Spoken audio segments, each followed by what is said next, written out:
On poursuit sur les opérations sur les fonctions dérivables. Après avoir parlé de combinaison linéaire de fonctions dérivables et de composer à droite par une fonction numérique d'une variable réelle, on va rentrer dans des compositions à gauche.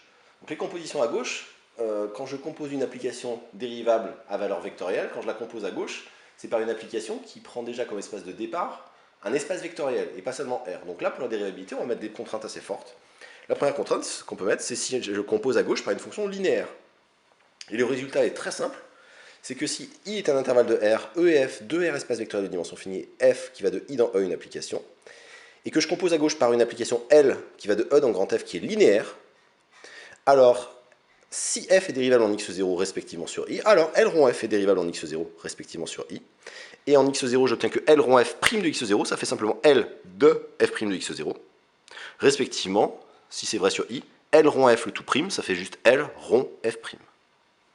Alors la démonstration n'est pas très compliquée, là encore je le fais d'abord en un point x0, puis après je le dirai que je le fais en tout point pour l'obtenir sur I.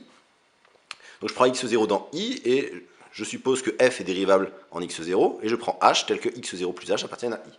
Et je regarde le taux d'accroissement, 1 sur h fois L rond f de x0 plus h, moins L rond f de x0, ce qui fait L de f de x0 plus h moins L de f de x0, tout sur h, mais comme L est linéaire, cette quantité-là fera L de f de x0 plus h moins f de x0, et je peux rentrer la constante aussi à l'intérieur, donc ça me fait L du taux d'accroissement, par linéarité de L.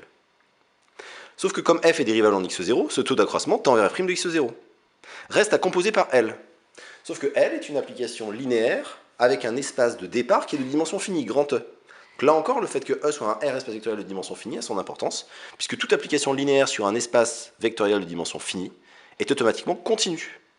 Et donc je peux composer la limite. Cette quantité-là tend vers f' de x0, et L de cette quantité-là va tendre vers L de f' de x0. Ainsi, L rond f est dérivable en x0, et L rond f' de x0, c'est L de f' de x0. Si f est dérivable sur I, en appliquant le résultat précédent en tout point de I, L rond f est dérivable sur I, et L rond f', c'est L rond f'. Deuxième exemple, on va composer par des applications bilinéaires. Alors pour composer à gauche par des applications bilinéaires, il me faut deux fonctions vectorielles. Donc voilà l'énoncé. Je prends I un intervalle de R, je prends E1 et E2 qui seront deux espaces vectoriels de dimension finie qui seront les espaces d'arrivée de mes deux fonctions petit f et petit g, et je prends grand F un troisième espace vectoriel de dimension finie. Et je prends B, une application qui va de E1 croix E2 dans F, une application bilinéaire. Alors je prétends que si F et G sont dérivables en un certain x0 de I, respectivement sur grand I, alors l'application que je vais noter phi qui va de I dans grand F qui a x donne B de f de x, g de x, est dérivable en x0, respectivement sur I, et phi' de x0 vaut b de f' de x0, g de x0, plus b de f de x0, g' de x0. Respectivement, pour tout x dans I, phi' de x vaut b de f' de x, g de x, plus b de f de x, g' de x. Alors au passage, j'avais dit dans les opérations sur les fonctions dérivables que je ne parlais pas de produit.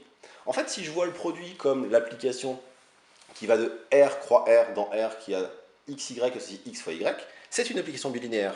Et donc on retrouve bien le fait que pour des fonctions numériques d'une variable réelle, f fois g le tout prime, c'est f'g plus fg'. Donc la généralisation de la dérivée d'un produit, elle est en fait ici, avec une application bilinéaire.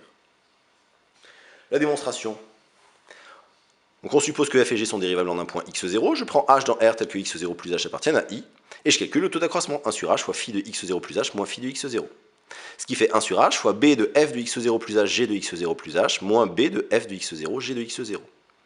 Et l'astuce pour utiliser la bilinéarité de f, c'est la même astuce que pour démontrer la dérivée d'un produit de fonction réelle, c'est-à-dire c'est d'intercaler un terme croisé. C'est-à-dire que là j'ai le plus h et j'ai pas le plus h, pas le plus h, je l'intercale avec un moins 1 et un plus 1. Donc là je vais intercaler moins b de f de x0, g de x0 plus h, plus b de f de x0, g de x0 plus h.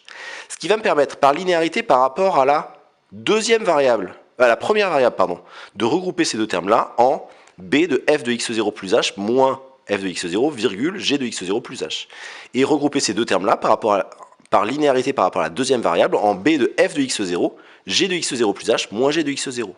Je rentre aussi les 1 sur h qui sont des constantes et j'obtiens que c'est b de le taux d'accroissement de f en x0, virgule, g de x0 plus h, plus b de f de x0 et le taux d'accroissement de g en x0.